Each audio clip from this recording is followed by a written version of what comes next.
Consagramos todo o nosso ser a Ti. Consagramos todo o nosso ser a Ti.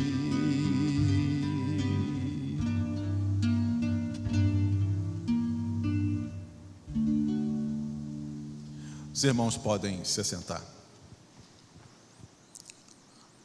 Há algumas coisas que nos soam muito óbvias, como perguntas de crianças, que quando elas nos fazem as perguntas, nossa primeira reação é: que pergunta? Mas se nós pensarmos um pouquinho, se ela perguntou, é porque ela não sabe. Se ela não sabe, ou porque não aprendeu, ou porque não lhe foi ensinado. E eu recebi uma pergunta nos seguintes termos: por que celebrar a Reforma Protestante? É essa pergunta que eu quero ajudar a responder nesta noite. Outra preliminar observação é que todos nós que chegamos à história, num ponto dessa história, imaginamos que a história começou quando nós chegamos nesse ponto da história. Uma boa brincadeira é você, às vezes, que tem um pouco mais de idade, cantar uma música e supor que todo mundo a conhece, ou fazer uma brincadeira e imaginar que todos a conheçam. Então é possível que, se eu disser aqui: ok, você venceu, batatas fritas para você, boa parte sabe o que isso significa, mas talvez alguns não tenham a menor ideia do que essa frase significa. No entanto, ela percorreu os lábios durante quase que uma geração. De igual modo, quando citamos uma letra que também fez muito sucesso, de um grupo musical que tocava todos os dias nas rádios, algumas são meteóricas, as outras são mais longas, para algumas pessoas não faz o menor sentido, porque nós sempre, por natureza, por cultura, acabamos por achar que o mundo começou agora. Uma boa demonstração disso é quando alguém, aí pelo século XVIII, resolveu dividir a história da humanidade em antiga e moderna.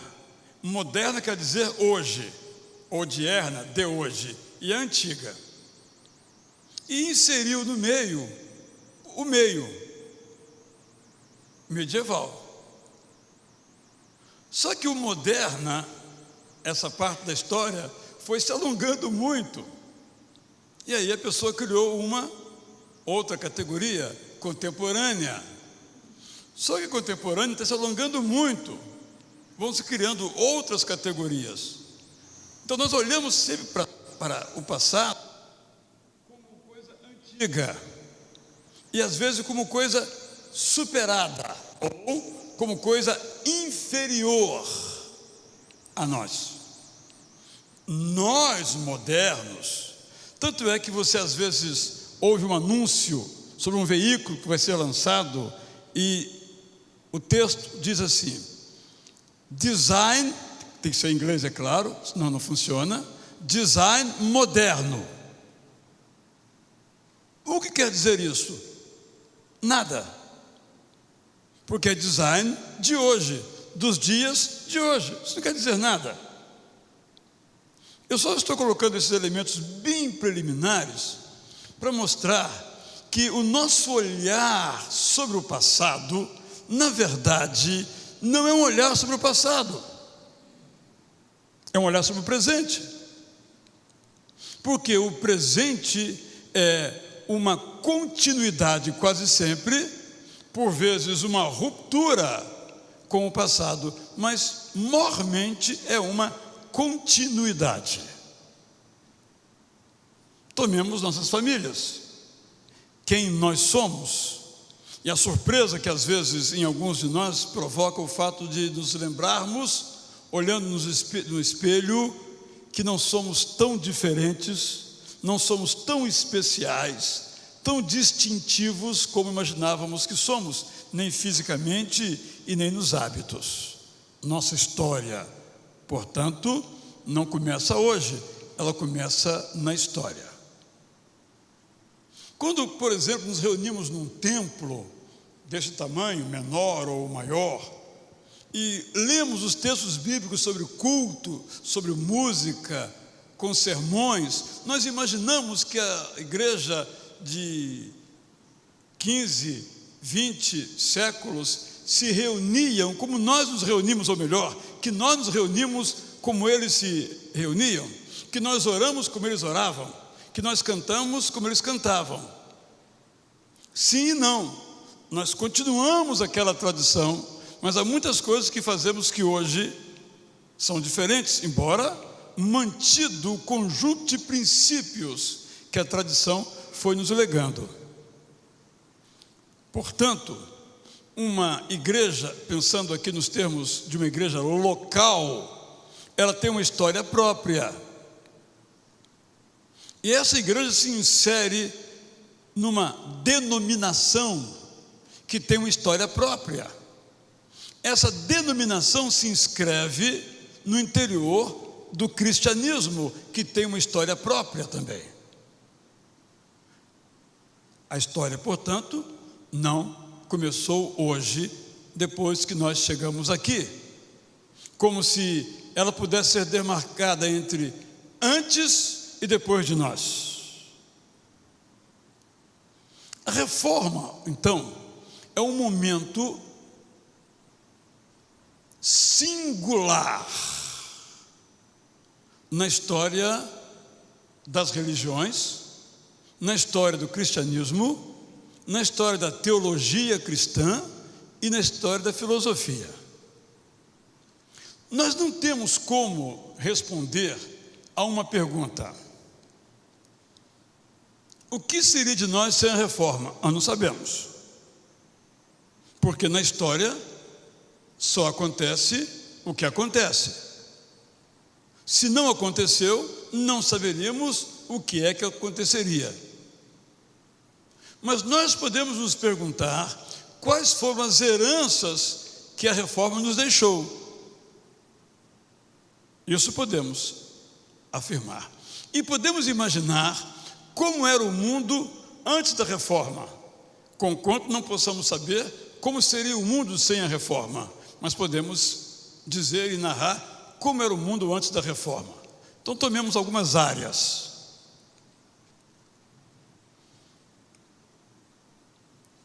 Do ponto de vista geográfico, o mundo da reforma, isto é, 1517, para termos uma data definida, por isso 500 anos, era um mundo talássico, talos, mar, era um mundo em torno do mar Mediterrâneo.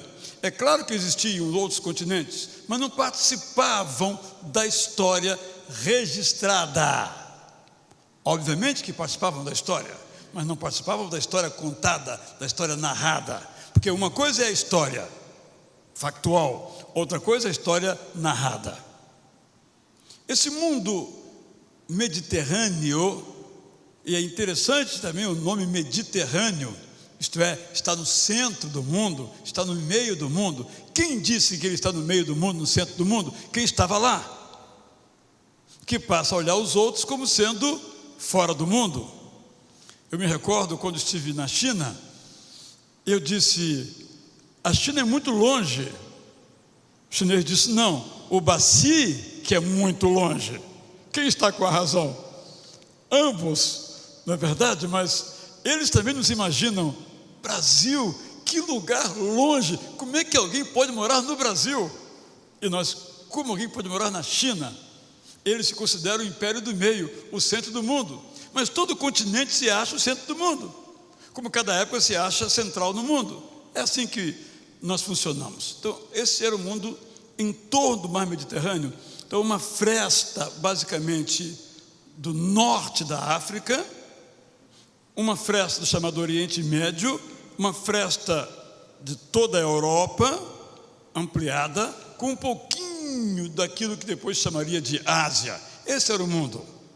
Não tinha Índia participando da história narrada, não tinha China participando da história narrada, não tinha o que depois seriam as Américas, na formação histórica, na percepção das realidades humanas naquele momento. Tecnologicamente, é bom que não comparemos,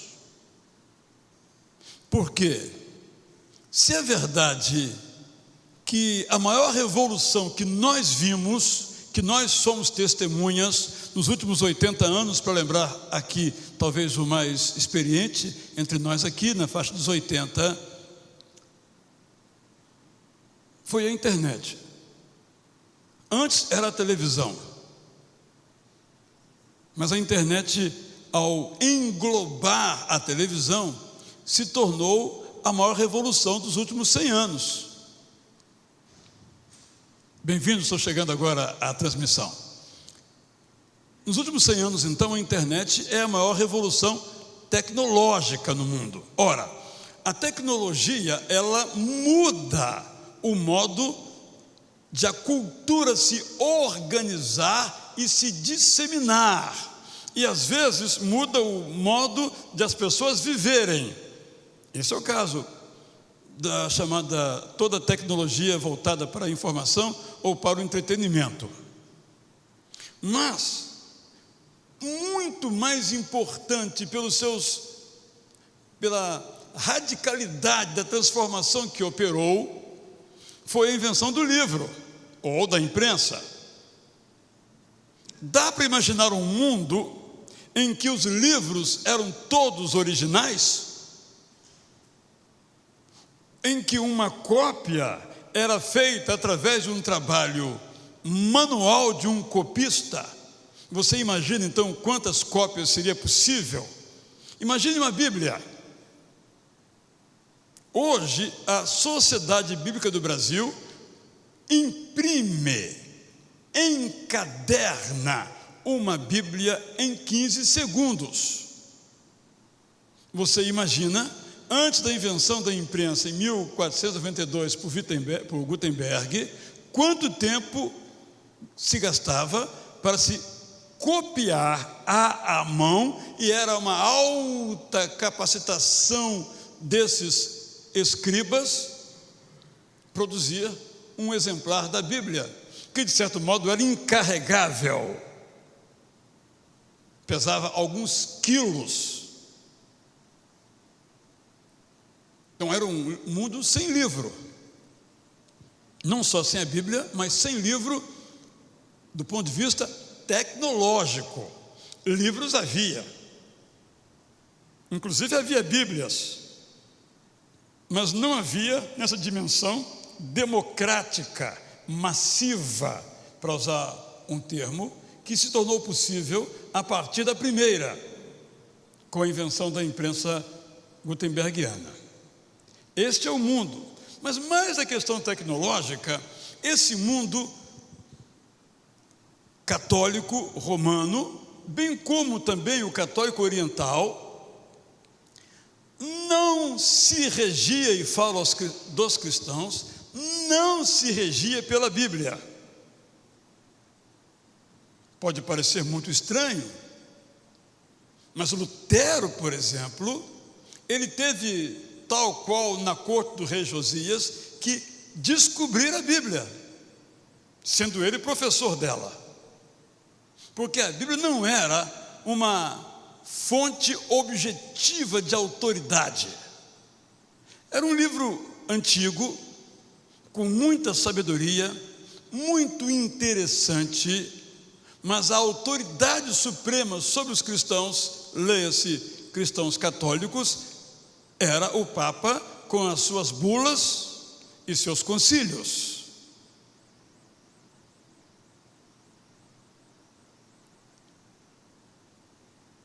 Esse mundo tinha essa visão por uma razão tecnológica, por uma razão pedagógica e por uma razão teológica. A razão tecnológica, já lembrei, não havia imprensa. A razão pedagógica é que as pessoas não sabiam ler. A cultura era ainda muito mais oral do que escrita. O povo era analfabeto. A elite era analfabeta. Por isso, surgiram os famosos contos da Távola Redonda, porque o grande mecenas e valorizador da cultura, Carlos Magno, não sabia ler. O rei não sabia ler, filho da elite.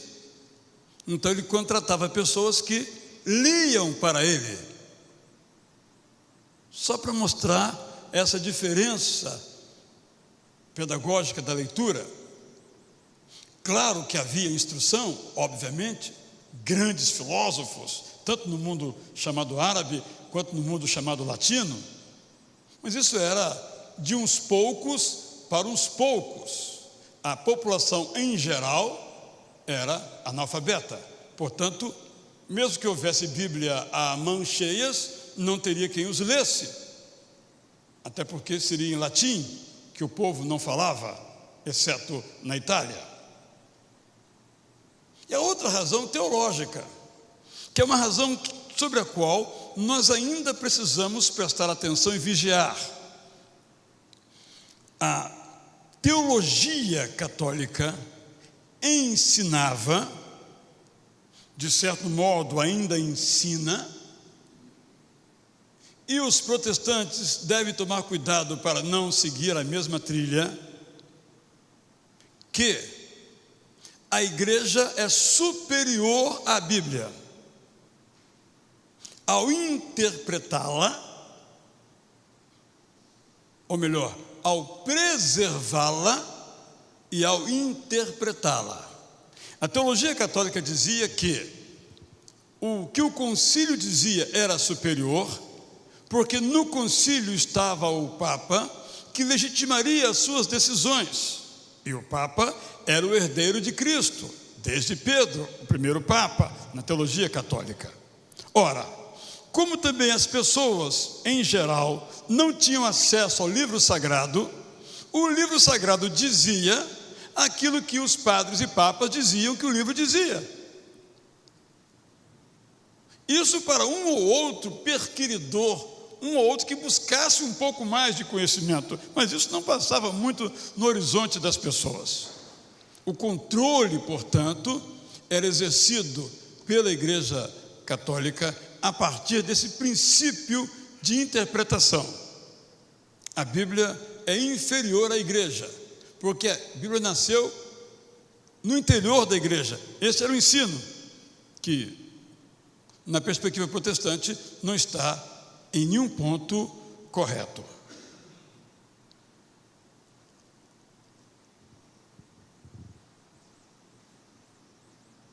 Quando então Lutero, professor de Bíblia, doutor em Bíblia, no latim, no hebraico, no aramaico e no grego, a elite da elite, um monge, os mosteiros, não monastérios como dizem isso na língua portuguesa, mosteiros, ali residiam os sábios. E Martim Lutero é um destes. Quando ele começa a estudar a Bíblia, ele então parte de um pressuposto radicalmente diferente da hierarquia católica. Demonstra uma frase que alguns revisionistas dizem que ele nunca proferiu, mas a brincadeira é que se ele não falou, devia ter falado, porque se inscreve naquilo que ele pensa. Quando pressionado para negar suas ideias, as suas, vamos chamar, teses, ele diz que não voltaria atrás, a menos que as Escrituras o convencessem do contrário. Aí está um princípio essencial. O Papa tem que se subordinar ao que dizem as Escrituras.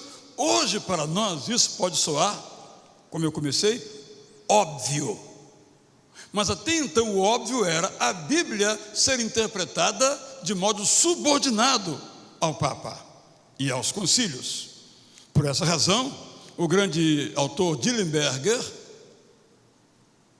pseudônimo Janus, escreveu o livro O Papa e o Concílio, que Rui Barbosa traduziu e colocou mais um volume como uma breve introdução. É quase que maior que o texto que ele traduziu, mas isso era o nosso grande Rui Barbosa, que tinha uma teologia completamente protestante. Se você pegar todos os escritos teológicos, filosóficos, religiosos de Rui Barbosa, o seu conteúdo é absolutamente protestante, embora ele nunca tenha deixado a Igreja Católica, embora a Igreja Católica o tenha deixado. Os políticos são os políticos em qualquer época da história. O voto vale mais do que qualquer outra coisa, até mesmo as suas concepções. O Papa estará com a razão, o concílio estará com a razão, mesmo reunindo todos os cardeais, se a Bíblia o autorizar. Se aquilo que ele ensina estiver contra a Bíblia, ele está errado. Isso nos parece óbvio,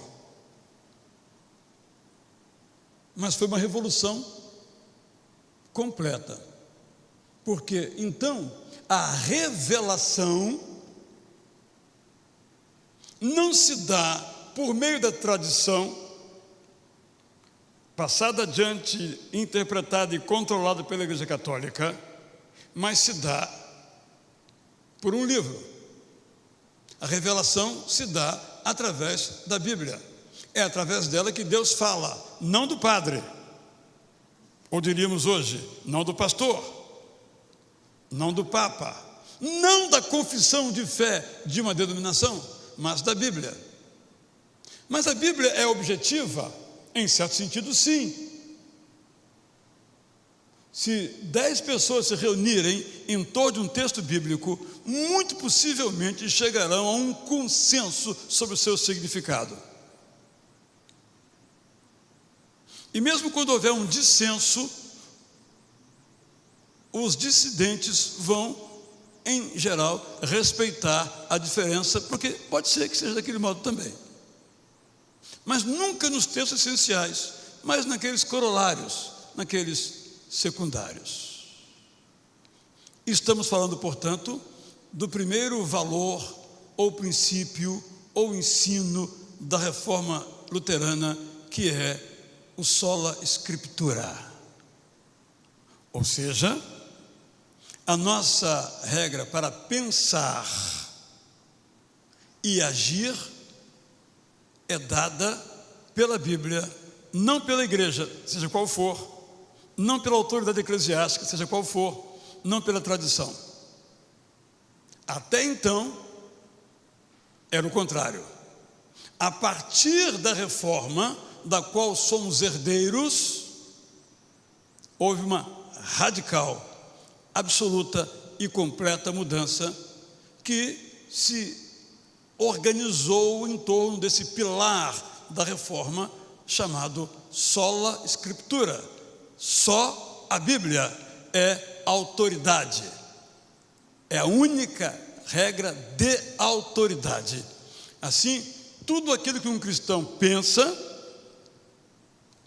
faz, deve ser subordinado à Bíblia, livremente interpretada pelo indivíduo. O que nos remete, então, a um outro pilar, não só do protestantismo, mas do mundo moderno. É esta visão que permite a cultura moderna, moderna como sendo aquela que começa a partir do século XVI. Mas isso é um outro tema que se tornará muito caro entre os batistas. Os batistas desenvolvem como um princípio axiomático de sua expressão de fé a liberdade individual. Por isso, como eu demonstro na minha tese de doutorado chamado Celebração do Indivíduo, esgotado, está disponível na Amazon.com.br, formato digital, os batistas nasceram junto com o chamado liberalismo moderno. Liberalismo enquanto a crença de que o indivíduo é competente para decidir.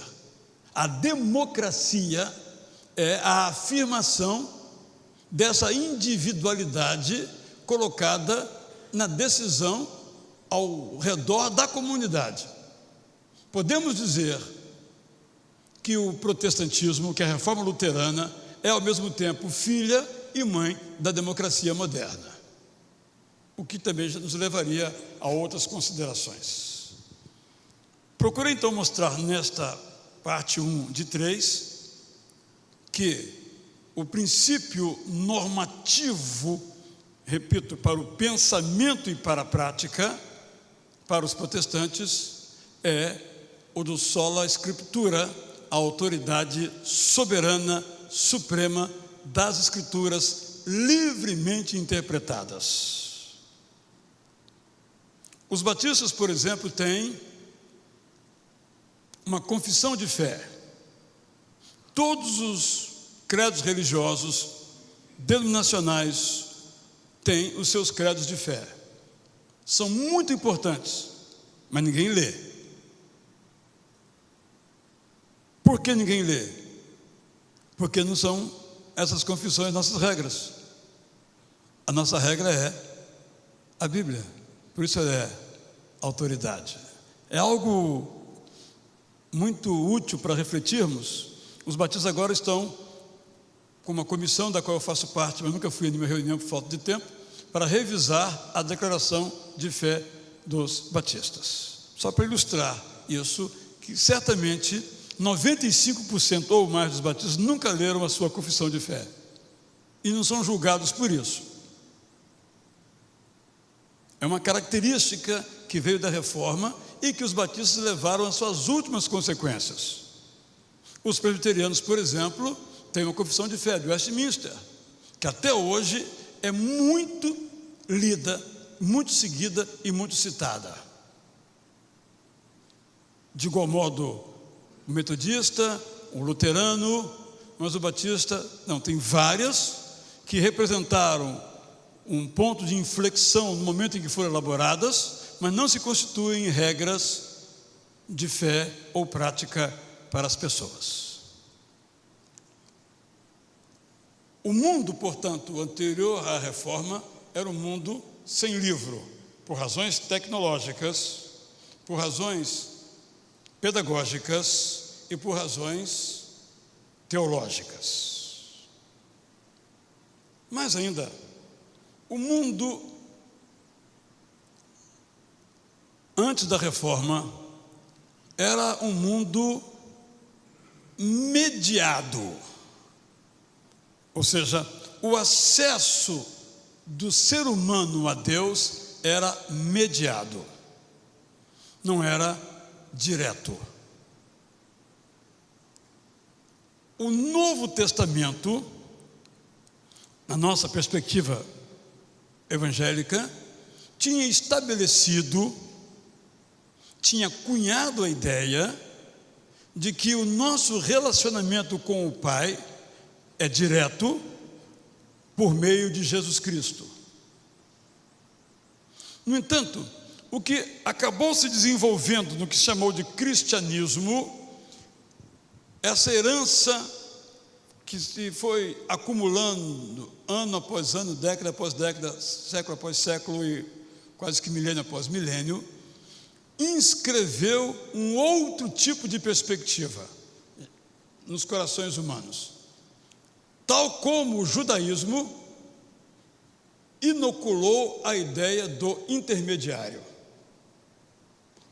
Assim como no Antigo Testamento, o fiel, para ir a Deus, tinha que fazê-lo por intermédio de um sacrifício, e esse sacrifício tinha que ser apresentado diante de um sacerdote, implicando que o sacerdote era o representante de Deus,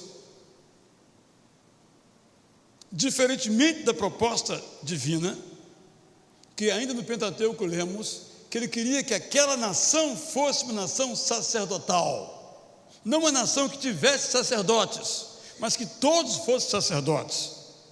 E o Novo Testamento, na palavra de Hebreus e de Pedro, diz que nós somos, os cristãos, uma nação sacerdotal, um povo sacerdotal. No entanto, tanto o judaísmo quanto esse cristianismo, ambos criaram a ideia do sacerdócio, isto é, a necessidade, a indispensabilidade de haver um intermediário além de Jesus Cristo. Todas as religiões têm sacerdotes. A única que não teria seria o cristianismo, mas também não foi. A pressão popular, a força popular no sentido amplo da palavra, acabou também tornando o cristianismo uma religião sacerdotal. E esses sacerdotes eram de dois tipos, ou talvez de três. O primeiro tipo era o representante de Deus que oficiava os cultos, os serviços religiosos, na pessoa de padres, bispos, arcebispos, cardeais e o Papa.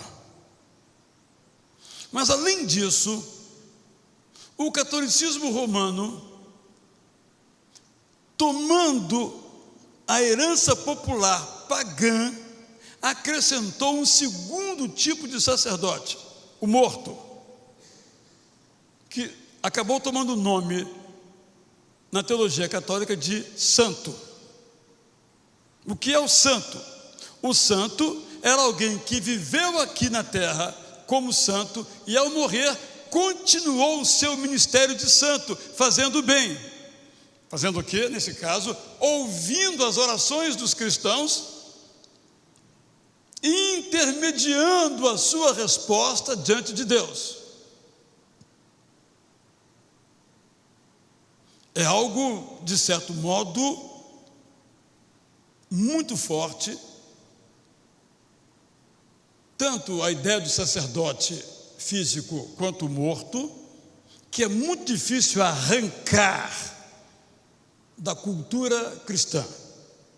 Mas eu quero trazer um terceiro tipo de intermediário.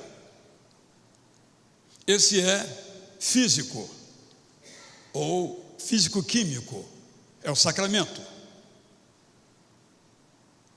Ele é etéreo, em alguns casos, ou ele é tocável em outros casos, mas o seu significado do sacramento, isto é algo sagrado que nós podemos olhar, não podemos tocar, porque ele representa, como no Antigo Testamento, a presença de Deus. É uma maneira então de Deus estar presente conosco de uma maneira objetiva.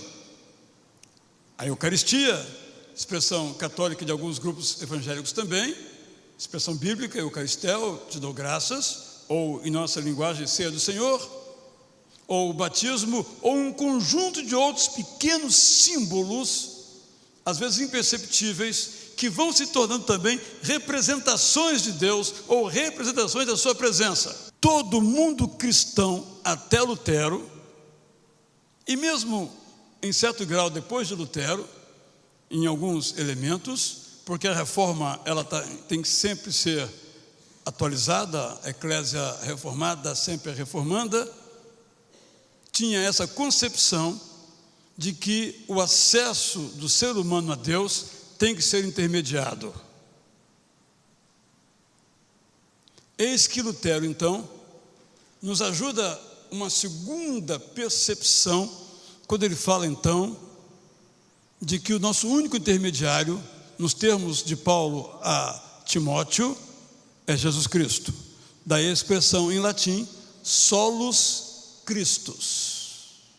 Somente Cristo é o nosso intermediário. Só Jesus é o nosso intermediário. Não há outro intermediário, nem humano vivo, nem morto no céu. A nós pode parecer óbvio, mas, de certo modo, a crença em intermediários é ineradicável do meio cristão, católico sobretudo, mas ainda às vezes também no nosso meio evangélico. Quando pessoas, pastores, no nosso contexto, padres no contexto católico, são vistos como mais próximas de Deus do que os demais, daí a distinção entre o clero e o laos, o clérigo e o popular, o clero e o povo, porque aqueles são especiais. Boa parte das pessoas querem tocar o sacerdote, fisicamente falando, porque ele é mais poderoso nas suas orações, logo ele é mais capaz de que a bênção requerida possa ser alcançada.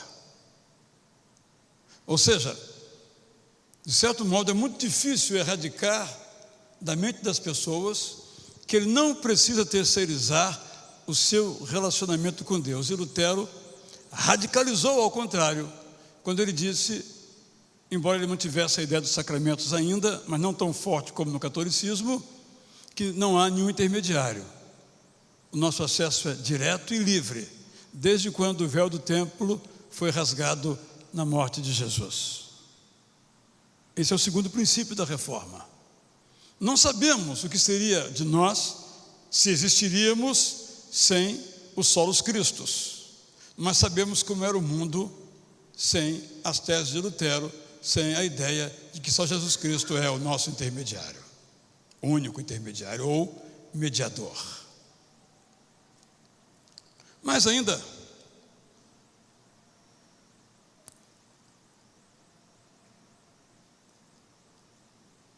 é difícil saber qual a sequência fenomenológica dos três sola. Eu comecei com o sola scriptura,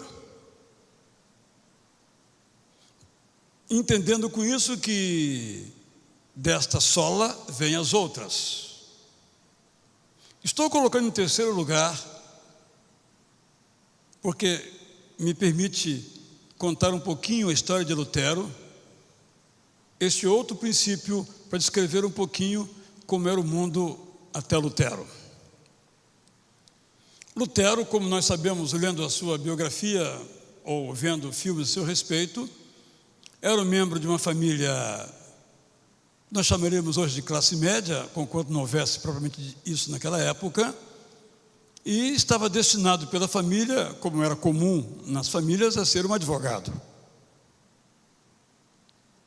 Mas Lutero era um homem, como todos de sua época, habitado pelo medo.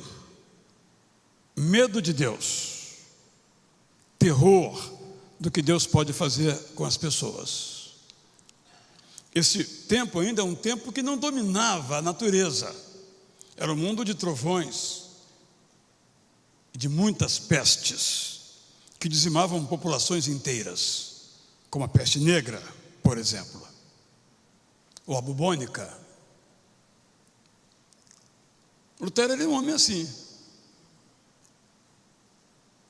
Ele teve uma experiência religiosa que em si mesma foi de pouco valor. Adolescente ainda, ele viajava a cavalo pela floresta da Saxônia, quando uma tempestade de chuva e relâmpago o tomou no meio da selva. Ali então ele fez uma oração nos termos conhecidos: valha-me Santa Ana, se a senhora me levar são e salvo até a minha casa, eu me farei monge. O pai dele, que tinha outras pretensões para o filho, para dar um futuro melhor à sua família, ficou apavorado, quase que o deserdou. Só não fez que não tinha o que também deserdar. A mãe foi mais condescendente, o que também é comum na história das nossas famílias. Ele então entrou para um mosteiro. E Lutero, como todas as pessoas daquela época, lutavam com um problema: o que eu tenho que fazer para ser salvo? A resposta católica romana não estava satisfazendo as pessoas.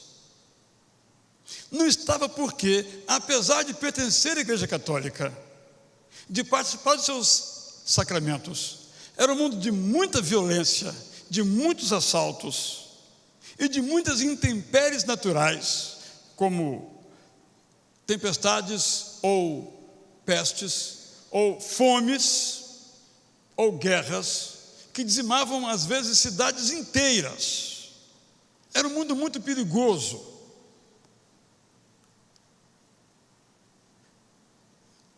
Portanto, pertencer à Igreja Católica, pensavam as pessoas, não me garante nada. Era esse o sentimento. Além disso, a Igreja Católica, por ter, sempre foi assim, menos padres que o sistema sacerdotal determinava, só um padre podia casar, o casal, só um padre podia dar a extrema unção, só o padre podia batizar a criança e dar um nome a ela, só um padre podia supervisionar o enterro de alguém. Não tinha padres para todo mundo. Criou-se um catolicismo paralelo, até hoje existente, popular, do povo, que não conhecia as Escrituras e não tinha padres que os aconselhassem, mesmo porque os padres também não sabiam que boa parte deles era completamente corrupta do ponto de vista da política, sendo um grupo político poderoso como era a Igreja Católica.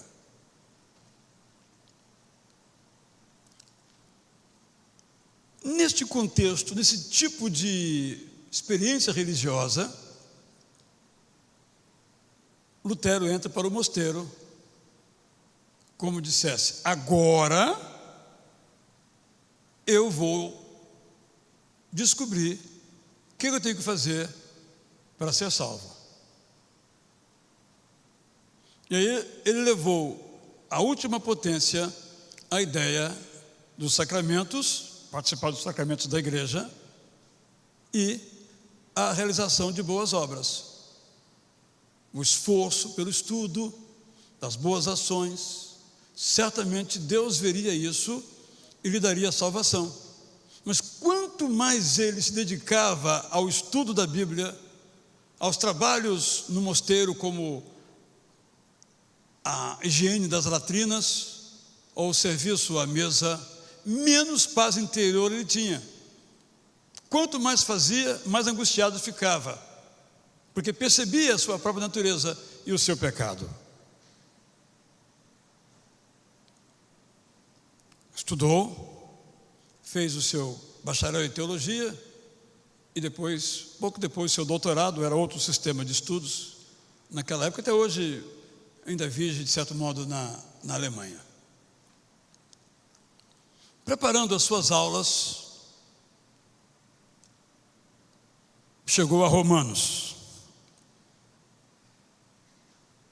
Em Romanos ele chegou a uma afirmativa que o apóstolo Paulo faz, citando Abacuque, de que o justo vive pela fé. Não houve um momento em que Lutero diga: foi naquela hora que eu me converti. não há esse momento, ele não registra esse momento interno. Mas ele diz que, depois que ele leu aquilo começou a trabalhar no seu coração e na sua mente. O que eu estou fazendo se o justo vive da fé ou pela fé? O que é fé? No boletim da semana que vem, eu transcrevo, da outra semana, não desse domingo, do outro domingo, eu transcrevo lindas palavras de Lutero sobre o que é fé, que precisamos recuperar. Ele começa então a entender o que é fé e percebe o que para nós é óbvio. Fé é uma resposta ao presente que Deus nos dá. É uma resposta humana à graça. Para nós é óbvio. Mas para os seus contemporâneos, a graça era ministrada pela igreja, que determinava então quem merecia essa graça e o que fazer para merecê-la. Enquanto ele estudava Romanos e ensinava na Universidade de Wittenberg a carta de Paulo aos Romanos, ele teve uma experiência traumática seguida de outra. O justo vive pela fé. Ele foi a Roma. Ele foi ao que depois seria chamado de Vaticano. Quando ele viu aquele luxo e aquela política toda em exercício, ele diz: o justo vive pela fé. Olha o que aconteceu. Não é possível. Ele voltou totalmente, como aconteceu com vários outros, a história de Francisco de Assis também, não é? Ele sai de Assis, vai a Roma, quando ele vê aquilo, ele volta, e o filme do Zeffirelli romanceia um pouquinho, que ele tira sua roupa, tira tudo e sai no caminho da simplicidade, que era exatamente o oposto do que vivia a Igreja Católica. Lutero volta, mas era muito novo para ele não tinha como elaborar isso. Eram 1500 anos de um modo de ser, poderia ser dito, embora não fosse tanto tempo assim, talvez 1000 anos.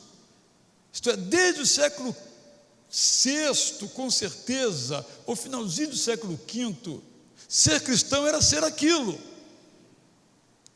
Então era uma coisa muito nova, que não tinha como experimentar isso antes.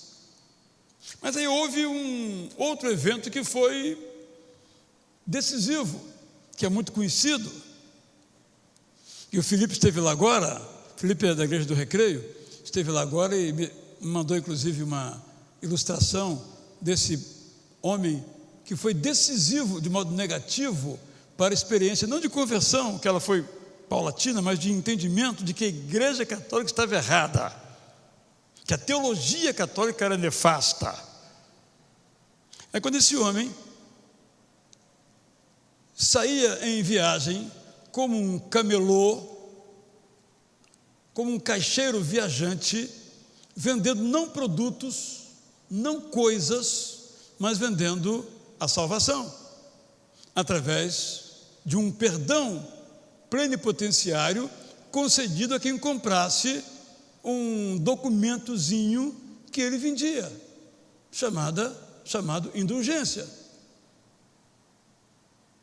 Indulgência que quem recebia tinha perdoado os seus pecados, sem necessidade de arrependimento e fé. Pode parecer totalmente absurdo, mas as pessoas compravam aquelas cartas e elas tornaram possível a construção da Basílica de São Pedro, em Roma, hoje Vaticano. Quando Lutero viu a propaganda de Johanne Tetzel, é o nome desse pregador, desse emissário do Papa ou do arcebispo, ele disse: não aguento mais. Recolheu-se, então publicou as chamadas 95 teses, que ele pregou. Alguns acham que ele não pregou, mas você sabe que tudo é contestado nos dias de hoje, né? Na porta do castelo de Wittenberg. E convidando, esse era o teor da sua proposta, as pessoas que viessem discutir com eles. Eram 95, mas na verdade eram umas 40, porque algumas se repetiam, se reescreviam. Dá para captar aí em 30, 40 frases. Essas teses eram frases de 3 linhas para a discussão, em que basicamente ele dizia, de uma forma ainda muito embrionária, o que já foi dito com relação à sola escritura, bem claramente, os solos cristos, bem claramente, e também, não muito claramente, mas também fortemente, já, a ideia da sola fide. A salvação é pela fé, porque o justo vive pela fé, ou, explicando melhor, uma pessoa é justificada pela fé, ou perdoada pela fé, ou salva pela fé.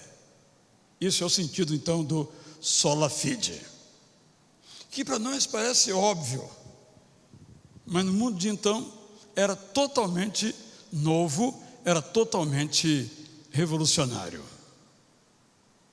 Como seria a nossa fé sem Lutero? Nós não sabemos, mas nós podemos dizer como era o mundo antes de Lutero ou durante Lutero. Esses 3 postulados, ou princípios, ou valores essenciais, geraram alguns outras consequências, que podemos avaliar do modo como nós quisermos. Uns vieram por razões negativas e outros por razões positivas. Uma das consequências da reforma é a separação entre igreja e Estado. De novo, pode nos parecer uma coisa óbvia, mas basta você olhar para o mundo árabe, onde não há essa separação. Eles não entendem isso. Até hoje, tomemos o Egito, que falo por conhecer lá e conversar com as pessoas, em que o Estado sustenta as mesquitas direta ou indiretamente, mas tem o ministério das mesquitas, digamos assim, na nossa linguagem. Só para fazermos um contraponto em relação ao nosso país ou à Argentina, em que o Estado é secular. Quando Lutero estava preso, ou, de certo modo, estava protegido numa prisão que hoje chamaríamos de domiciliar, sem tornezeleira, houve uma espécie de dieta. Dieta era uma reunião, um congresso, uma constituinte, digamos, na linguagem de hoje, dos príncipes, porque não havia Alemanha, eram várias Alemanhas, como se fossem estados, mas eles eram independentes, não formavam ainda a Alemanha, porque não havia uma língua. Quem foi que deu a mais importante contribuição para a formação da língua alemã como a temos hoje? Martinho Lutero. Com a Bíblia, que ele traduziu quase toda, depois a sua equipe, e com os livros que as pessoas queriam ler. Em que língua todos os teólogos escreviam? Latim. Em que língua Lutero escreveu? Alemão. Então, ele é um dos pais da língua alemã. Língua que estava em formação, ele participou desse processo. Nessa dieta, então, houve uma reunião que manteve o princípio que em latim diz cuius regius, cuius religios. Tal rei, tal religião, ou o povo seguirá a religião do seu rei. Para nós soa absurdo, mas até então era comum, totalmente comum. Alguns desses príncipes entendiam que não. Entendiam, conforme os ensinos de Lutero, novos então, que as pessoas seguem a religião que a sua consciência mandar, não o seu rei mandar. Então, esses líderes desses estados, chamados de príncipes, promulgaram naquela mesma reunião um protestácio e ficaram conhecidos como os príncipes protestantes, de onde vem o substantivo protestantismo e o adjetivo protestante. Isso gerou, então, com muitas dificuldades ainda, com incompreensões ainda complexas, gerou, então, o princípio da separação de igreja e Estado, que tem sido levado a cabo de modo mais radical pelos batistas, entre todos os protestantes, por uma razão. Quando os batistas surgiram no século XVII, foram perseguidos pela igreja anglicana, que era a igreja do Estado. Por conseguinte, os batistas tinham que ser contra aquela igreja e contra a política, enquanto pólice, a política de o Estado se meter na religião e o rei ou rainha da Inglaterra serem os chefes da religião ou da igreja. Então os batistas, bem como outros, mas o princípio muito mais caro entre os batistas, manifestaram essa absoluta convicção da necessidade da separação entre igreja e Estado. Ligado a isto, há um outro valor do qual os batistas são herdeiros e campeoníssimos, que é o da liberdade de expressão e de culto.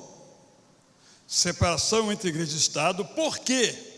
Porque as pessoas têm que ter o direito de pensar o que quiserem pensar, inclusive sobre o rei e sobre a religião. O primeiro texto na história do pensamento moderno, logo de toda a história nesse sentido, a dizer que o direito de governar de um rei não vem de Deus, é um batista chamado Thomas Helwys, que morreu na cadeia aos 42 anos de idade, porque isso era absurdo. Ele diz, nesse tratado dele, que o rei não tem direito de se colocar entre Deus e o homem, porque religião ou política é um assunto da consciência humana, individual, não de um princípio cujos relígios. Isso gera, então, a autonomia do indivíduo, não só no campo político, mas no campo religioso.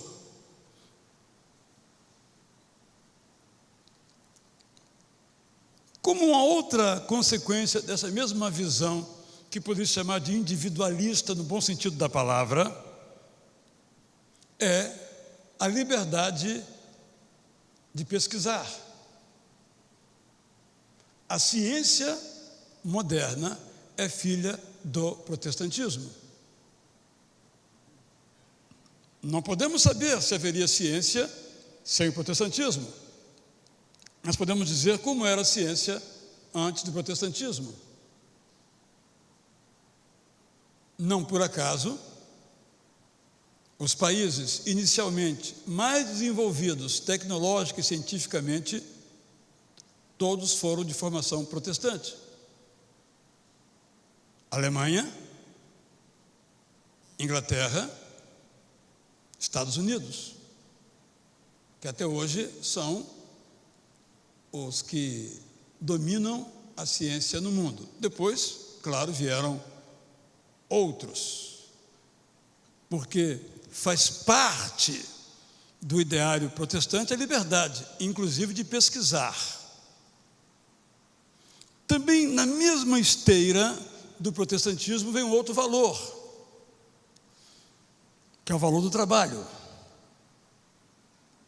e da poupança.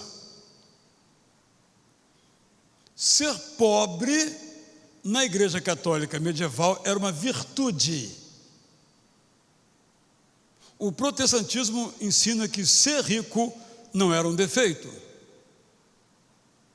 Claro, estão presentes outros elementos, como a urbanização, como a imprensa, com a tecnologia, vários aspectos aí envolvidos, o fim das cidades, dos estados feudos, surgiram as nações.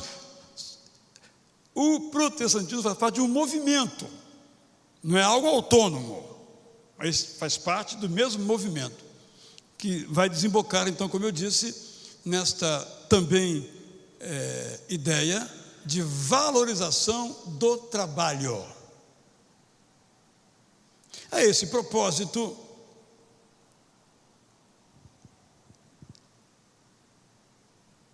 há uma tese de um autor belga chamado Émile Lavelaye, cujo título em português é Do Futuro dos Povos Católicos. Esse livro é de 1862, a primeira edição, em francês, obviamente, no qual ele diz, ele é o primeiro a escrever isso com mais clareza, embora outros autores já tenham feito isso na Inglaterra, de que catolicismo ou cristianismo católico é igual a atraso educacional, filosófico, tecnológico. Aqui, de novo, não estamos polemizando contra o catolicismo, mas entendendo o movimento. Essa tese ganhou no Brasil imperial vários adeptos, inclusive de Dom Pedro II, que chegou a frequentar cultos episcopais em Petrópolis e encontrou um gramático chamado Eduardo Carlos Pereira, que escreveu um livro em 1920, intitulado O Problema Religioso da América Latina. Um livro de 282 páginas, se não me falha a memória, e nesse livro ele mostra, de modo bastante repetitivo inclusive, que o problema da América Latina, do seu subdesenvolvimento, é o catolicismo. E recentemente um sociólogo da educação, numa entrevista a um programa de televisão, repetiu esses conceitos que vieram varando pensadores brasileiros desde 1870, até o último livro a esposar essa ideia é um livro de um autor chamado Viana Mug, um general, chamado esse livro Bandeirantes e Pioneiros, em que ele procura explicar por que os Estados Unidos são adiantados e o Brasil é atrasado. Entre os fatores está o lugar da escola no momento da colonização. Eu tive uma experiência muito interessante. Eu traduzi um livro, em português se chamou O Cristianismo através dos Séculos, que não tem a ver com aquele do Muirhead, muito mais antigo, mas o título que a editora deu foi esse, igualzinho do original. E quando eu comecei a tradução, quando se fala da chegada dos protestantes, boa parte deles batistas, no solo americano, norte-americano, ele usa uma expressão chamada Log College. Log, L-O-G, College. Os dicionários não traziam essa expressão. Todos os americanos que eu conhecia não conheciam essa expressão. Eu traduzi o livro todo, demorei uns 2 anos com esse logo college na cabeça. Até que um missionário mais antigo me deu a pista. Hoje seria fácil com a internet, mas naquela época não tinha isso. O logo college era o quê? Era a escola que era feita entre o pai e o filho, enquanto cortavam o mourão, log em inglês. Então, ele de um lado da serra e o filho do outro lado da serra serravam este mourão para fazer 2 coisas: uma escola e uma igreja.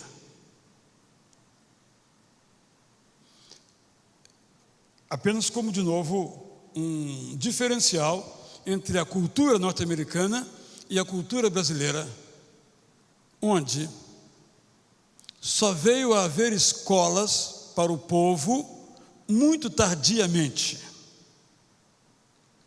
E os protestantes, quando começaram no Brasil, sempre tinham uma escola anexa. Esse era o nome, escola anexa. Uma igreja e uma escola. Por quê? Porque como iriam levar o povo a ler a Bíblia se o povo não sabia ler? Não foi uma estratégia formulada. Eles trouxeram a Bíblia, até traduziram parte da Bíblia, mas quem iria ler? Se queremos ganhar o Brasil para Cristo, termo evangélico, como nós somos o povo da Bíblia, o povo tem que saber ler a Bíblia. Então, escolas para o povo ler a Bíblia. Então, são algumas marcas que eu sublinhei depois dos 3 postulados, que nós vamos captando com o protestantismo. Então, penso ter respondido à pergunta: por que celebrar então a reforma protestante? Porque com ela nós descobrimos, primeiramente, que devemos reger as nossas vidas no pensar e no agir, no ser, portanto, a partir da Bíblia, que é a nossa regra objetiva de fé e prática. Devemos celebrar a reforma, em segundo lugar da minha exposição, mas poderia ser em terceiro, porque nós temos, a partir dos postulados reformadores, a redescoberta de um valor essencial do Novo Testamento, do livre acesso de todas as pessoas a Deus, sem intermediário, nem morto nem vivo.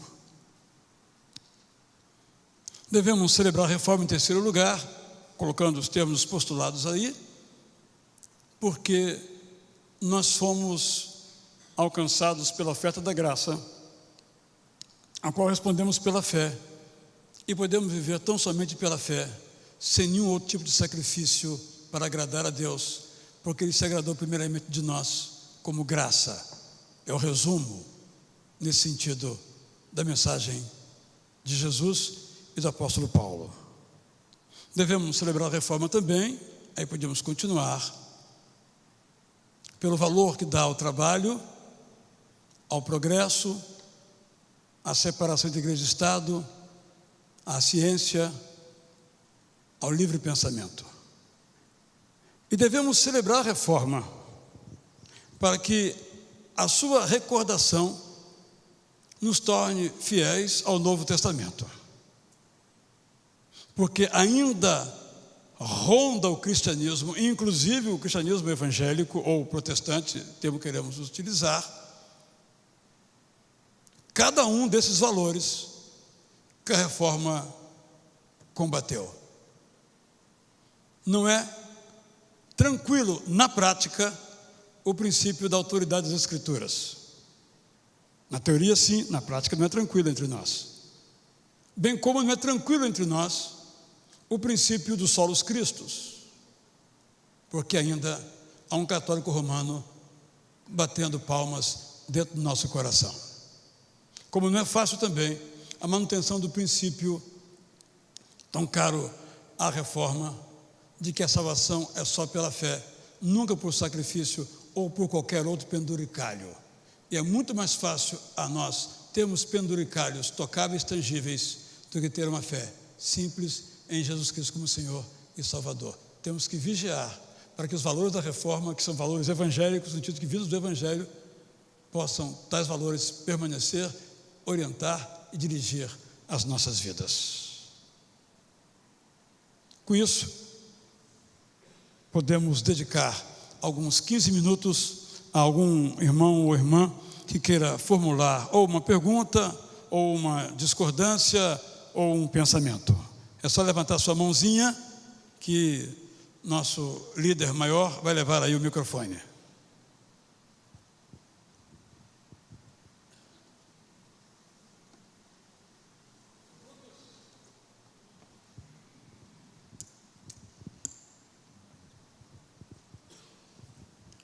Boa noite. Pastor, houve a reforma em 1517. O senhor falou sobre a questão do comportamento da Igreja Católica com a educação. Há pouco tempo, um especialista disse que na Europa, o país, Portugal, é um dos países culturalmente menos desenvolvido por causa do catolicismo. A minha questão é, depois que nós conhecemos a Cristo, que a igreja florou, cresceu, hoje somos um número expressivo de cristãos, estou falando a nível Brasil, é crente como folha que cai no chão, mas nunca tivemos tanta violência, tanta ruindade. Será que nós não estamos copiando o que a Igreja Católica fez? Só que antes era através de prisões e de obrigação não ter a Bíblia. Hoje nós temos a Bíblia, mas nós não temos o conhecimento. Nós estaremos copiando? A reforma produziu algumas coisas que acabaram sendo apropriadas pelo seu aspecto negativo. Um deles é o excessivo individualismo, que tem feito com que as igrejas não compreendam, igrejas evangélicas, não compreendam que são, para usar os termos de Jesus Cristo, sal e luz. Sendo a salvação compreendida apenas como algo que tem a ver com a relação do indivíduo com Deus, não em comunidade, não em sociedade. Ora, as mazelas humanas, ou as mazelas individuais humanas, que geram mazelas coletivas, não podem ser combatidas apenas pelos indivíduos, mas pelas comunidades. A consequência disso é uma falta de educação cívica. Uma prova disso é que o princípio da separação igreja e Estado produziu o princípio da separação entre igreja e política. Como se fosse possível nos separarmos da política. Nós deixamos a política para os políticos. E aí, sai de baixo. Então, esse é um dos nossos problemas, que um historiador chamado, sociólogo mais, chamado Antônio Gouveia de Mendonça, falecido, chamou de o celeste porvir. Ou seja, o horizonte acabou sendo muito verticalizado por esse individualismo exacerbado, sem uma percepção de nosso compromisso social. Então, esse é um dos problemas. Ou seja, violência, isso é lá fora. Corrupção, isso é lá fora. Como se isso fosse verdadeiro. Então, acho que esse é um dos aspectos. Agora, também não se pode explicar os fenômenos sociais só por uma... Não se pode explicar, portanto, as consequências de um momento ou uma constância na sociedade apenas por um vetor. Mas, se nossas igrejas se envolvessem mais nas chamadas questões sociais, ou se educassem os seus membros para a cidadania, ou se nós fôssemos, vou usar uma expressão inadequada, melhores cidadãos do que os não crentes, de fato faríamos uma grande diferença, mas nós dissociamos a cidadania celeste, que é a nossa, da terrena, que apenas suportamos. Essa é a nossa questão. Então, até um hino que diz assim, né? Passarinhos, belas flores, querem te encantar. Mas o meu reino, não me lembro agora, se eu teria que cantar, mas eu não vou fazer isso com vocês, né? Se eu cantasse, eu lembraria da melodia, né? Mas eu não vou me encantar, eu vou me encantar com o céu. Ora, o que há de errado em passarinhos e belas flores? São coisas muito lindas. Para afirmar o céu, não temos que negar os passarinhos e as belas flores, ou seja, o mundo em que nós vivemos. O celeste por vir é uma de nossas dificuldades. Acho que a minha pergunta está já contemplada na tua resposta, porque fiquei pensando a respeito desse valor do trabalho e a crítica que o Max Weber fez ao cristianismo, ao protestantismo, né, de acumulação de riqueza e exploração e empobrecimento de outra parcela da humanidade. E, de fato, a gente vê isso hoje na igreja, esse valor do dinheiro como o Deus, né, na teologia da prosperidade, por exemplo, super valorizado.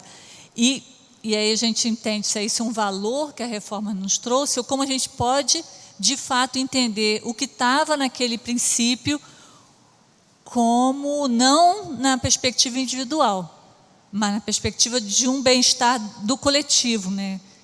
Que havia muita pobreza também, mas que acho que a reforma tinha um olhar diferenciado do que foi a leitura do Weber. O nosso problema do ser humano é sempre idolatrar as coisas. Por exemplo, nós idolatramos a Bíblia. Quando nós idolatramos a Bíblia, nós não lemos a Bíblia. Só idolatramos. Coisa linda, não toque nela não, hein? Mas não abrimos. Só para fazer essa comparação. De igual modo, nós idolatramos o indivíduo. Há um valor essencial na Bíblia, indiscutível. Há um valor no indivíduo, indiscutível. Mas o individualismo exacerbado é apenas um outro nome para egoísmo, totalmente condenado por Jesus. No caso, por uma formação histórica, as colônias, as 13 colônias norte-americanas, elas se formaram pelo esforço. Elas conquistaram aquele país que não existia. Vamos discutir aqui a questão dos índios, é outra questão, mas eles conquistaram. E o princípio era, como Deus disse a Abraão, a terra que você pisar é sua. Daí, eles dominarem do Atlântico do Pacífico ao Atlântico, né? Isso é positivo. Mas quando isso é exacerbado, é como o trabalho da gente. O trabalho é essencial. Mas se o trabalho virar um Deus, ele vai nos engolir. Esse é o nosso problema. Como encontrar... Então, nos Estados Unidos, como a riqueza necessária tornou-se uma opulência, se tornou um padrão. Então, quem não tem a opulência norte-americana é pobre. Esse é o valor que acabou predominando e também nos alcançou. Direto ou indiretamente se tornou o modo humano de viver. O que faz a teoria da prosperidade? Dá uma capinha bíblica a ela e chama de bênção. Mas a Bíblia não chama a riqueza de bênção. Pelo contrário, bem-aventurados os pobres. Claro, aí vamos interpretar, mas é o que está escrito lá. Ai dos ricos. Mas nós queremos ser ricos. Há um valor positivo? Há. Mas nós temos que vigiar para que o valor positivo não se converta em algo negativo. Sim, Ernesto. Pastor, nós recebemos uma mensagem de um pastor, já havia rumores na Rússia, que os evangélicos estão sendo perseguidos mesmo. E muitos dizem que a igreja parou de incomodar o mundo. E esse pastor está dizendo, se eu continuar pregando, eu vou ser preso. Isso já é o testemunho direto dele, não de rumores.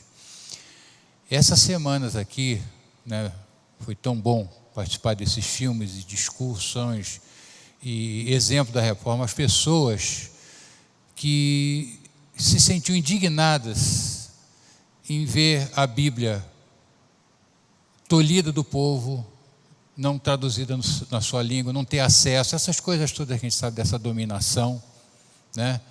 E eles deram a própria vida por causa disso, por isso que nós temos a Bíblia hoje aqui. Se a gente for numa livraria, inclusive eu vi a sua Bíblia lá num lugar tão bonito, a CPAD aqui na 1º de março, quantas Bíblias nós temos, tanto acesso, mas está parecendo que está ficando inócuo isso para nós, como crentes, né? O pastor falou de sal e luz da terra. Nós não estamos mais incomodando ninguém, não estamos.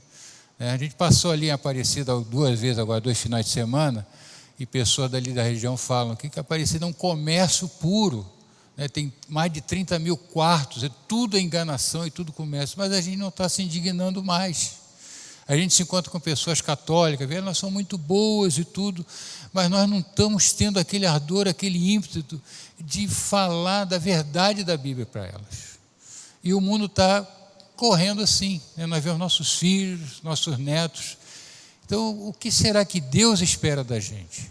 Será que nós temos que ter uma nova reforma para nos despertarmos? Será que nós temos que ter um outro tipo de busca de vida? Eu digo por mim mesmo, os meus vizinhos no prédio, né? Então, eu não sei, a gente fica impressionado com o que esses homens fizeram pela palavra, e até recentemente também.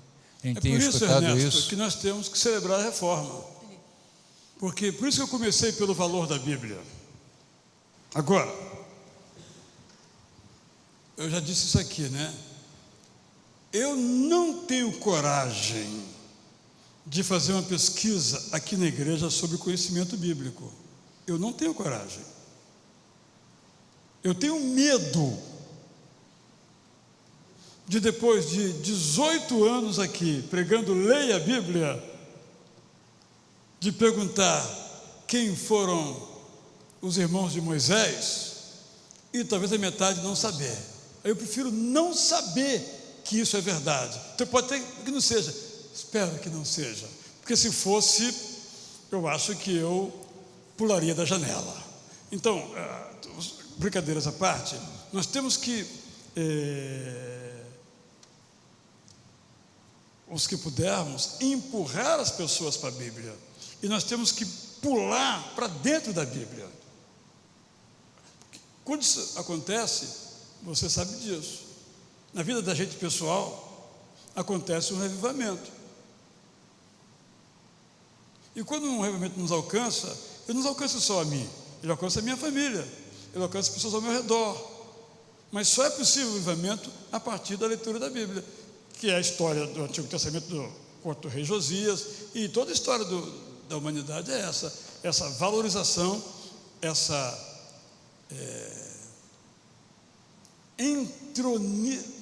essa centralização da Bíblia em nossas vidas. Eu acho que é isso que nos tem faltado. Não o livro idolatrado, mas a verdade revelada ali. É o nosso esforço todos os dias.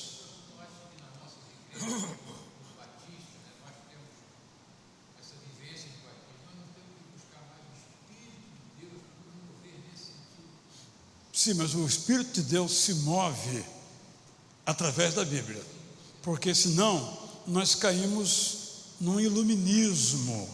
Eu senti, e aí nós vamos nos tornar, então é sempre a partir dessa paixão pela Bíblia que vem as demais. Por isso eu comecei falando do Sola Escritura. Sim, Ari. Num determinado momento, o irmão fala sobre Alemanha, Inglaterra, Estados Unidos, caso protestantismo. Como Israel fica nesse contexto? Israel não é ocidental, né? Israel é Oriente, não é Ocidente, né? Israel Estamos falando aqui sociologicamente, eu sei que sua pergunta é outra, não vou entrar por essa não. Israel é uma nação muito nova, não dá para se falar de uma nação que tem 50 anos. Qual o futuro dela, não se sabe. Mas é uma nação totalmente secularizada e agnóstica. Mas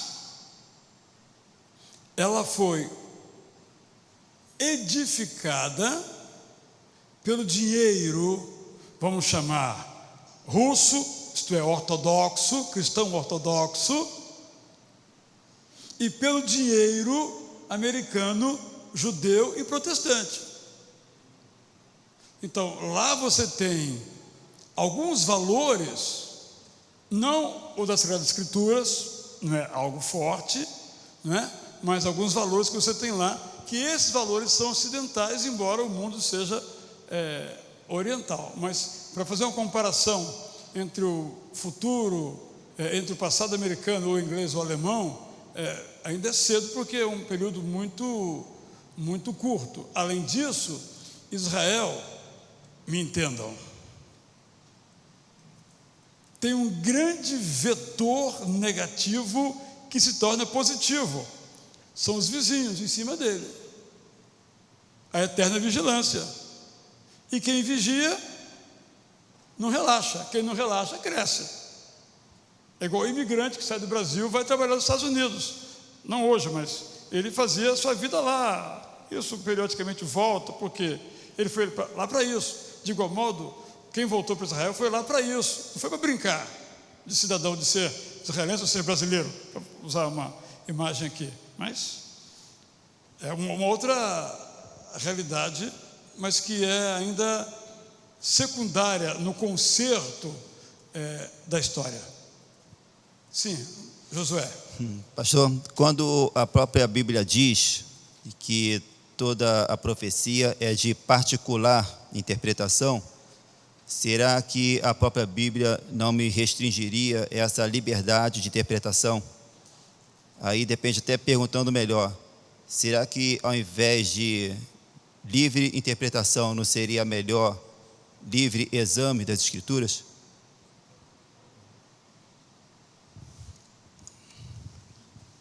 Há uma passagem muito interessante no livro de Atos, que é quando o evangelista Filipe vai a Samaria. E lá, ele batiza de novo os que já tinham sido batizados. Ou seja, há uma certa objetividade na revelação bíblica. Essa objetividade, ela se dá também de uma maneira, vamos chamar assim, sociológica.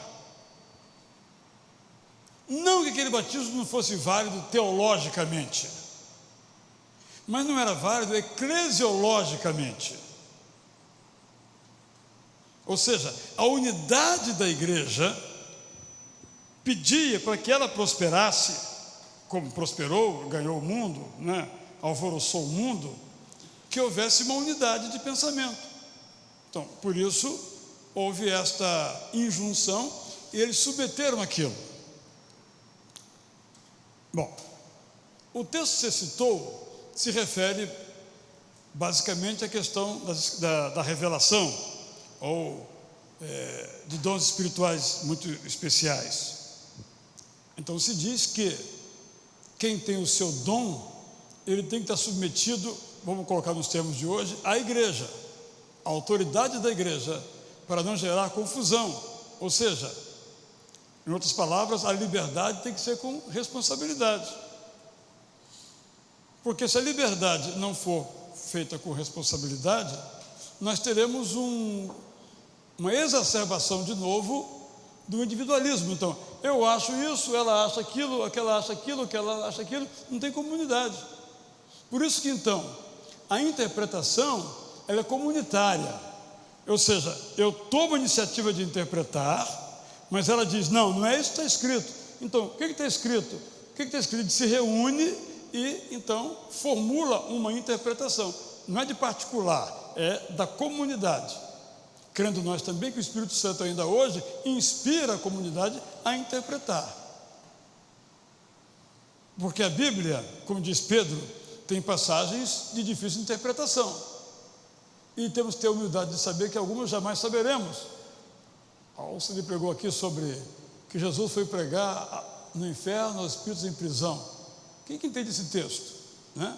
Acho que está ali só para mostrar como nós somos ignorantes, para ficar no nosso lugarzinho ali, porque vamos morrer antes de saber o que realmente significa esse texto. Eu acho que é nesse sentido, claro, que inclui também a divulgação, a disseminação da palavra de Deus, para ser recebido como a revelação de Deus objetiva, porque a revelação, ela é subjetiva de Deus. Quando ela é escrita, ela é objetiva.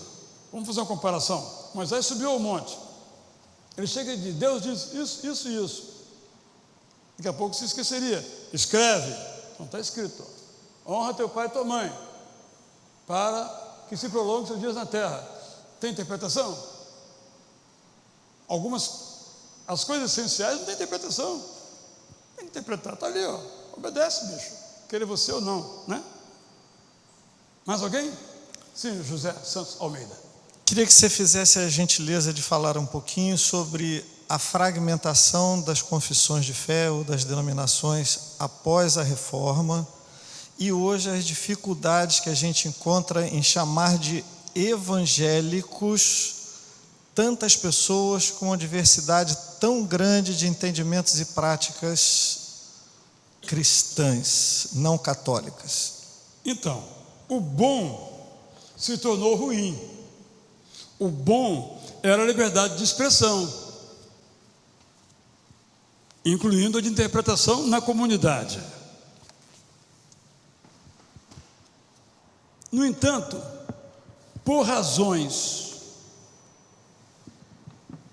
às vezes doutrinárias e às vezes políticas, foram surgindo não propriamente interpretações da Bíblia. Se você pegar as confissões de fé do século XVI, isto é, a de Westminster, que por acaso é feita na Inglaterra, ou a confissão anglicana, ou a de Calvino, ou a de Lutero e subsequentes, ou mesmo dos primeiros batistas, você verá que essencialmente dizem a mesma coisa. Algumas diferenças, sim, algumas diferenças. E as maiores diferenças acabaram sendo de natureza política, ou a apropriação da ideologia, melhor frase, a apropriação pela ideologia da religião.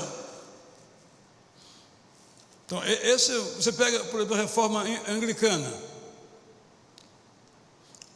nitidamente uma dominação de interesse político governamental,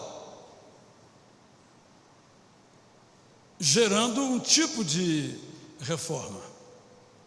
Mas isso era, de certo modo, inevitável. Liberdade de expressão e de interpretação. Por razões da natureza do ser humano, os primeiros reformadores, ou alguns dos primeiros reformadores, em lugar de se unir por causa dos pontos em comum, que eram 99,9%, claro, esse número não existe, né? Se separaram por causa do ponto 1%. Exemplo famoso: Lutero e Zwinglio fizeram um documento de 18 pontos, em que o 16º e o 17º eram sobre a ceia do Senhor, concordaram em todos os outros, menos na ceia do Senhor. E foi cada um para o seu lado. Natureza humana, lamentavelmente. Né? Essa foi uma questão de ordem teológica, mas também política. Porque a Alemanha era uma coisa, os eleitorados alemães eram uma coisa, e os cantões suíços eram outra coisa. Preferiram caminhar em separado. Então esse é um aspecto. E isso foi uma consequência negativa. Por outro lado, é paradoxal isso. Ainda bem. Você crê que uma pessoa é predestinada para a salvação e outra para a perdição? Há uma igreja onde você fica à vontade. Você crê que o ser humano é livre para escolher a perdição ou a salvação? Há uma igreja em que você fica à vontade crendo assim. Então, tem um aspecto positivo nisso. O que não poderia haver nunca é belicosidade, beligerância, porque pensamos diferentes em pontos que não são essenciais.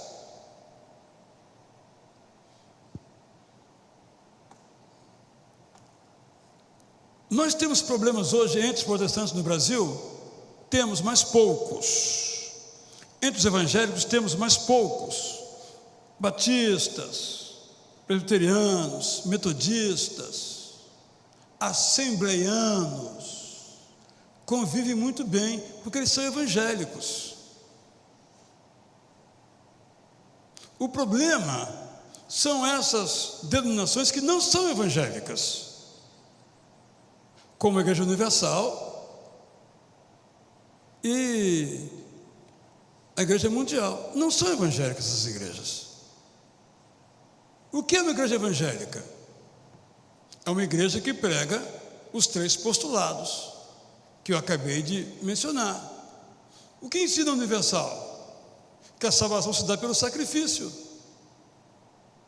não pela fé, como resposta à graça. Não é evangélica. A Igreja Universal é uma igreja católica. Ela é baseada no sacramento e no esforço. Há valores evangélicos da Universal? Há. Como há também na católica. Como também há até em nosso meio valores evangélicos. Brincadeiras à parte, às vezes em nosso meio há práticas que não são evangélicas. Assim como neles há práticas que também não são evangélicas. Só que eles venceram a batalha da comunicação. Eles que não são evangélicos, são evangélicos. E nós que somos evangélicos, somos um rodapé deles, que não são evangélicos. Eu sei que dizer isso é chocante, mas o que é ser evangélico? Se nós dissemos que são esses 3 postulados, a Universal está fora. Nenhum dos 3 ela pratica. Não se baseia na Bíblia como regra de fé e prática, de livre exame, de modo radical e visceral, como projeto ou prática. Nós nos baseamos, pelo menos como projeto, pode ser que não façamos na prática, mas como projeto sim. Não creio no sola fide, porque o sacrifício está ali presente. E não creio no solos Christus, porque os símbolos, como um símbolo de passar a muralha de Jericó, é mais forte do que a pessoa de Jesus. Mas só que não é politicamente correto criticar os nossos irmãos. Mas eles não são nossos irmãos nesse sentido. Não creio nas mesmas coisas que nós cremos nesses 3 postulados. Mas isso aí não tem solução, porque eles têm o poderio midiático, interno e externo. Recebe benefícios disso e prejuízos também disso. Quando eu digo isso, não estou querendo dizer que não haja valores neles. Claro que há valores, mas eles são pós-evangélicos. Eu não chamo de neo-evangélico, eu chamo de pós-evangélicos. E quando o pêndulo vai nessa direção, eles são mais católicos do que evangélicos. Eles são um sincretismo entre o protestantismo e o catolicismo e talvez alguma coisa mais.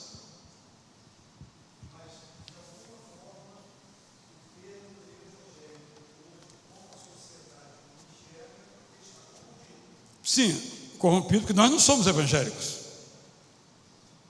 Não é? Nesse sentido, eles são. Não é? Então, por exemplo, eu vivi essa experiência aqui, quando nós promovemos, a partir da igreja, um culto pela paz na Praça São Penha. Eu chamei todos os evangélicos, Assembleia de Deus que não veio, presbiteriano que veio, vieram praticamente todos. Não chamei a Universal. Porque no dia eu chamei, não vieram, a imprensa não falou sobre nós. Se eles viessem, falaria. No dia seguinte falaria, diria assim: Universal enche a Praça São Penha. Ok? Bom, gente, nós temos que terminar, né? Mas quem manda é você. Quais são as ordens? Alguém mais? Sim, ali a...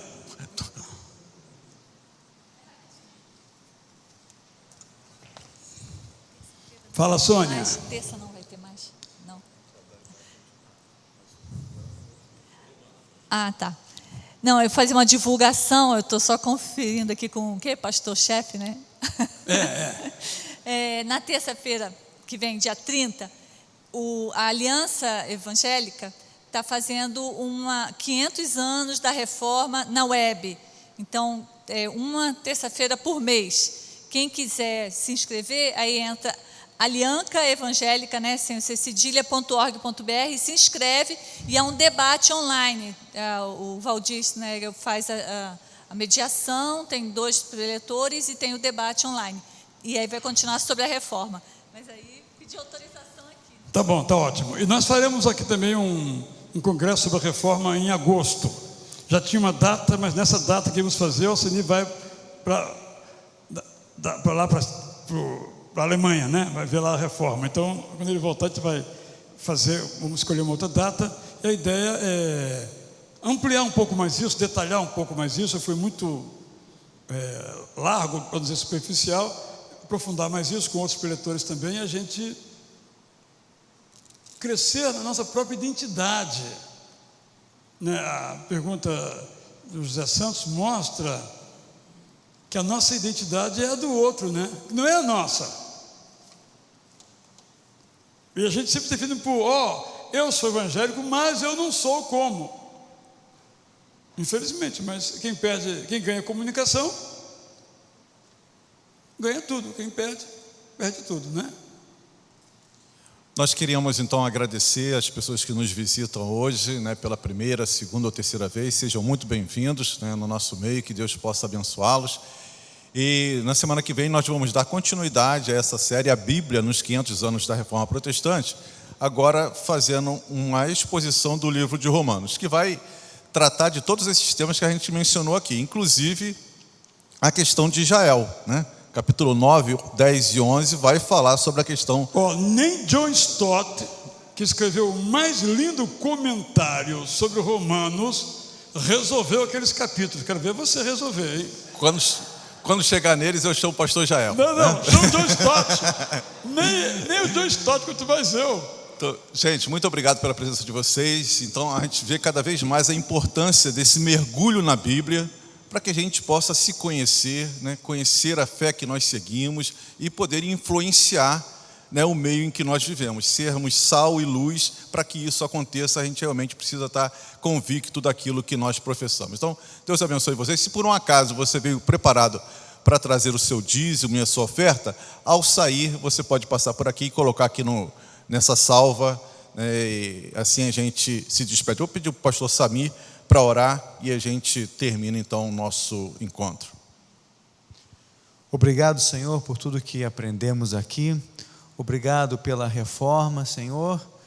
Obrigado porque temos livre acesso à sua palavra e podemos aprender cada vez mais de Ti, cada vez mais os relacionamentos uns para com os outros, Obrigado pela sua graça sobre a nossa vida. Pedimos que o Senhor venha nos levar para nossas casas, debaixo da sua proteção, Senhor, em segurança. Venha nos abençoar, dando a todos uma boa noite, uma noite especial, um bom sono, que nossas forças venham ser renovadas para mais um dia de trabalho amanhã. Assim oramos em nome de Jesus. Amém.